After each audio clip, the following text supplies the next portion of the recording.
On October 17, 1972, President Park Chung-hee declared the Yushin Constitution, effectively dismantling democratic institutions. This move centralized power under his rule, suspending direct presidential elections and extending his tenure indefinitely. The pretext was national security, but it marked the beginning of authoritarian control. The Constitution granted Park emergency powers, enabling him to dissolve the National Assembly and appoint one-third of its members. This legal coup d'état laid the groundwork for systemic abuse under martial law.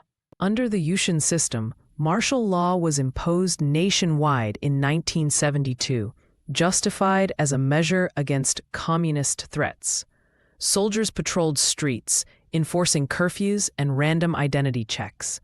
Civil liberties were suspended. Gatherings of more than 3 people required permits.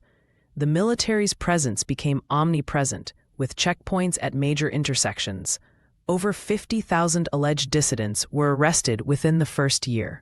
This militarization normalized state violence, silencing opposition through fear. Opposition parties, like the New Democratic Party, were forcibly dissolved in 1973. Their leaders faced house arrest or imprisonment. The government cited anti-state activities to justify raids on offices where documents were confiscated or burned. Student unions and labor groups were labeled illegal assemblies. By 1975, over 200 political organizations had been banned. This systematic eradication of dissent ensured Park's unchallenged dominance, with courts rubber-stamping these actions. The regime tightly controlled all media outlets. Newspapers required pre-approval for content, and critical journalists were blacklisted. By 1974, 172 publications had been shut down. State-run KBS broadcasted propaganda, while independent stations like Dong-A-Ilbo faced punitive taxes. Censors blacked out headlines about protests or corruption. This information blackout allowed the government to manipulate public perception, framing dissent as treason. Universities became hotbeds of resistance. In 1974, Seoul National University students organized peaceful demonstrations demanding democracy. The military responded with tear gas and live ammunition.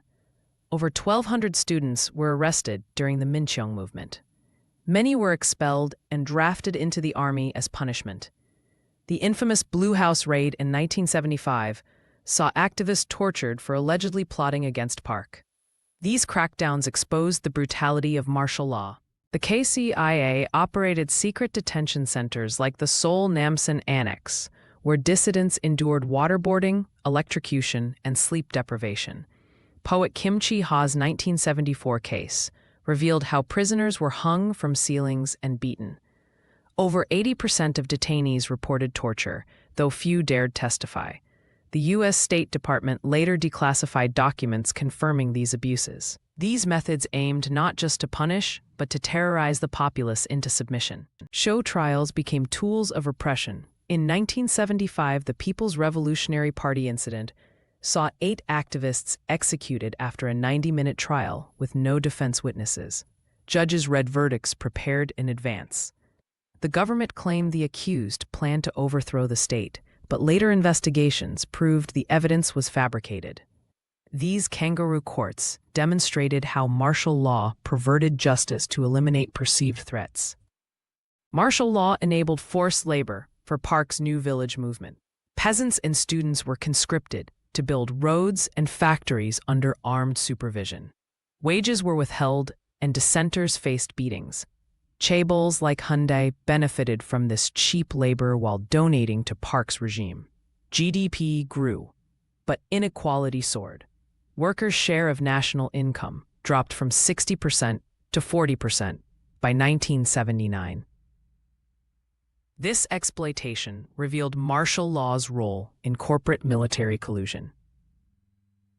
Park's assassination on October 26, 1979, by KCIA Director Kim Jae-gyu exposed the regime's fragility.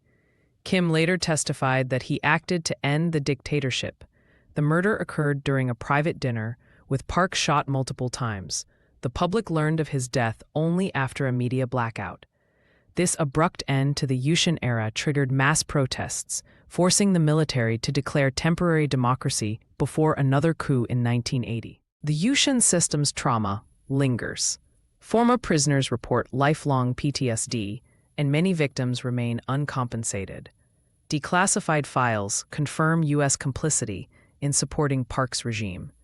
Modern South Korea's democratic institutions emerged in reaction to this abuse, yet debates continue over justice for victims.